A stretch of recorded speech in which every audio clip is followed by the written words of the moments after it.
I'm Logan Crawford, and right now on GBM, we're diving into the world of professional growth, job satisfaction, and workplace success. We're talking with Eugene Dougherty Jr., and he has penned a fabulous book.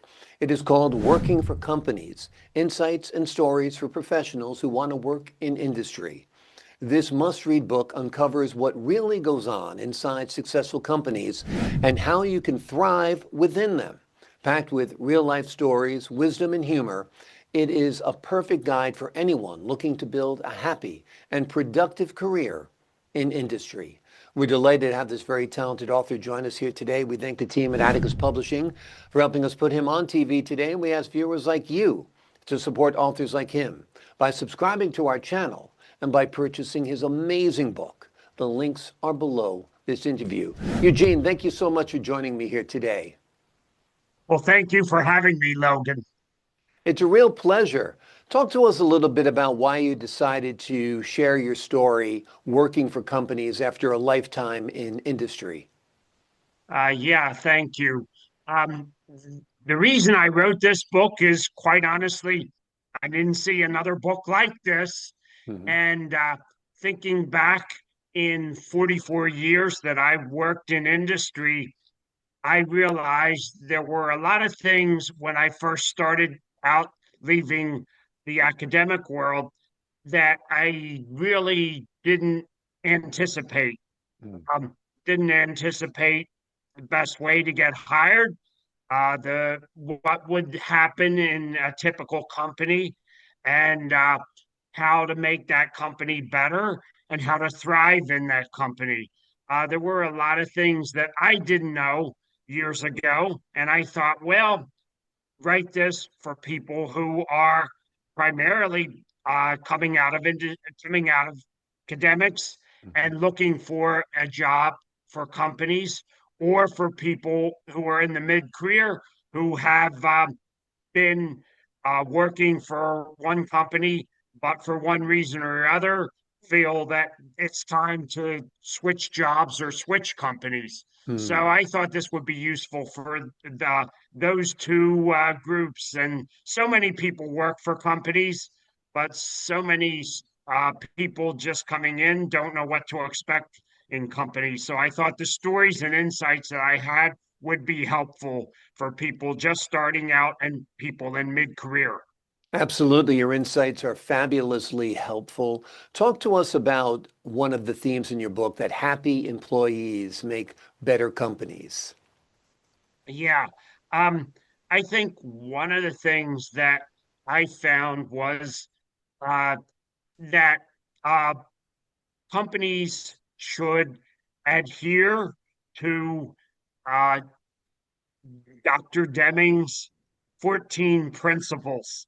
It's kind of old school, but years ago, people thought, well, things that were made in Japan were not very good Mhm. products. They were throwaway products. They were cheap and they weren't very good. Dr. Deming went to Japan where he became kind of a hero.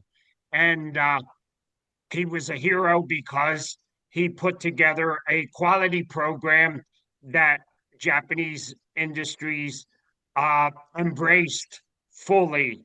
And that really switched the Japanese companies around. The people in those companies adhered to those 14 principles that he had.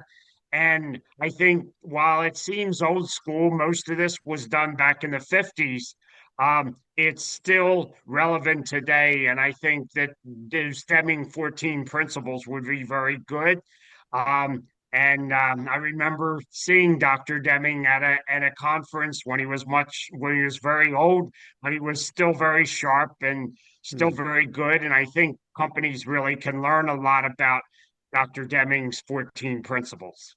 Absolutely, absolutely. What role does leadership play in creating a productive and positive work environment? Yeah. Um, Leadership plays a very, very important role in um, making companies successful. The leaders have to have insights and they have to be strategic.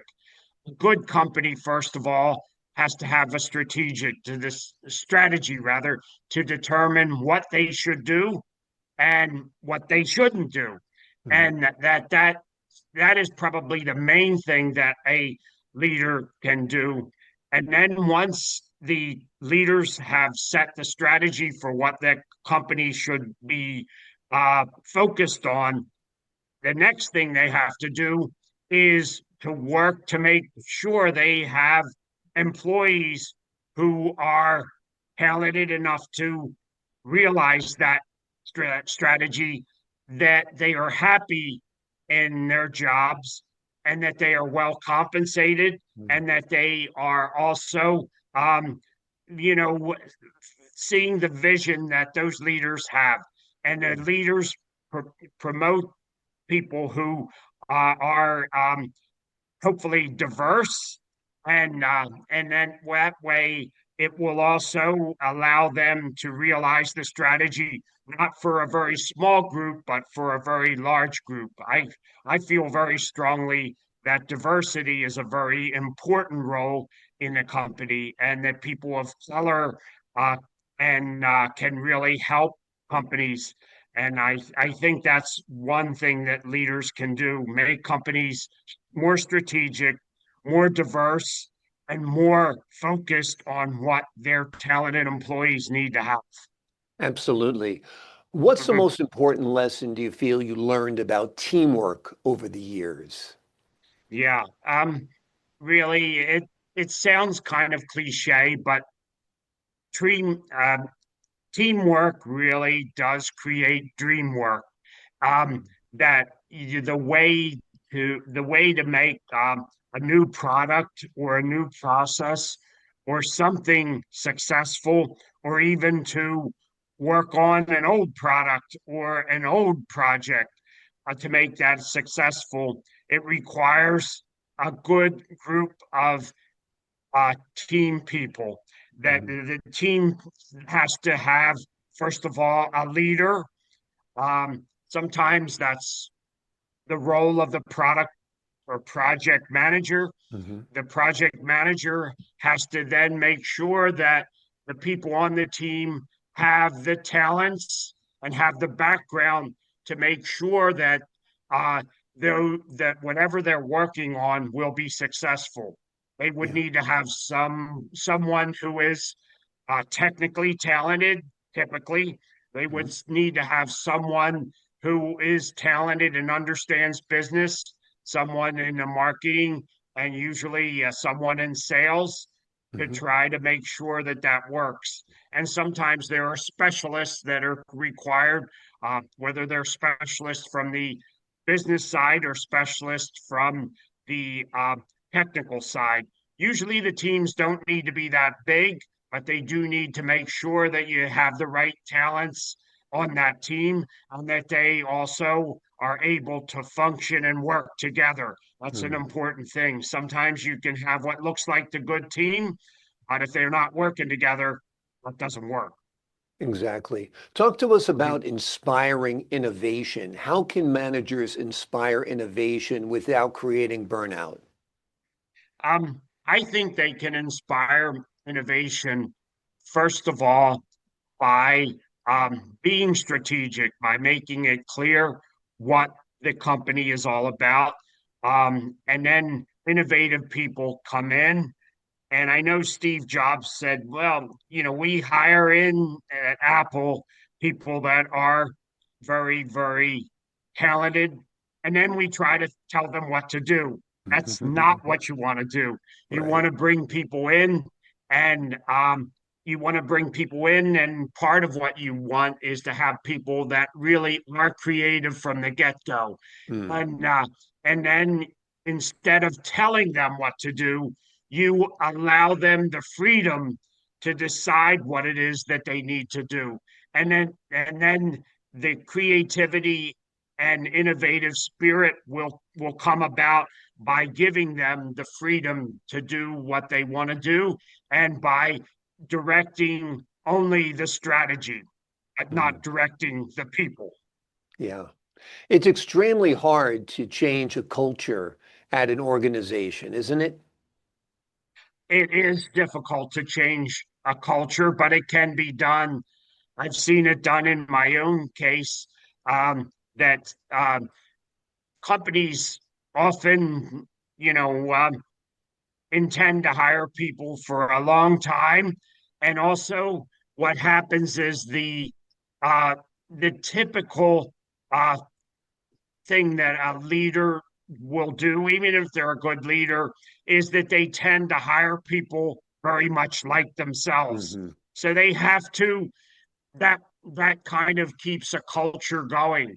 And if it's a good culture, it's fine. But if it's not a good culture, then even a poor substandard culture will continue because the people who are leading have flaws and they're hiring in people who have the similar flaws and similar problems. Yeah. So it is difficult. The way to get around that, I think, and there is a sub chapter in my book about DEI. A Hmm. lot of people have problems with DEI. I don't. I'm a privileged white male, so that helps. But as a privileged white male, I have seen people who are only hiring um, white males. That can't work. Yeah. The leaders have to realize, hey, it's a diverse market, it's a diverse world. We need to hire people of color. We need to hire more women. We need to not only hire them but promote more women and promote more people into roles and responsibilities where they then can make changes. But the Yeah. culture can change. But I think one way to change that culture is to use DEI. And some people don't think very highly of DEI, but they ought to think about it and maybe read that subchapter in my book. Absolutely. A lot of great chapters in this book and sub-chapters. What advice do you have for professionals looking to transition between industries? Yeah, well, what advice I would have is that there are some simple little tests that you can do on the internet and find out more about yourself. What personality tests or what personality grouping are you in? Myers-Briggs test is simple. You can just pick it up on the internet and figure out, okay, am I mainly a an emotional person, maybe mainly a thinking person, etc. Am I an introvert or extrovert? And then so you find out a little bit about yourself. You also want to look at Herman, uh, uh, the Herman uh, system for determining how you think. How you are as a person is one thing, how you think is something else. They're certainly related, but that would help. So then you know, okay, maybe I haven't been in the right job because this job is asking me to be a personality that I'm not, or it's asking me to be a thinker and I don't think that way. I might want to think about, okay, what to do next. And then what to do next is, first of all, get your name out there, network, find out what companies your personality and your thinking skills would work in and reach out to those companies and also reach out to your network. Continue to have a network throughout your entire career. Try to network yourself.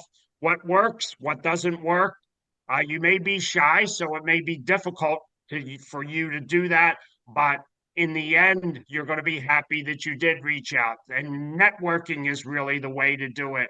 And then also get a network of headhunters so that they, first of all, try to find who in your network has worked with different headhunters and have the headhunters, I should say professional recruiters, but we all call them headhunters because that's really what they do, and reach out to them. And then the other thing I would say is to make sure that you put when you're looking to make a job change, put as much effort in looking for the job as you do when you're actually on the job.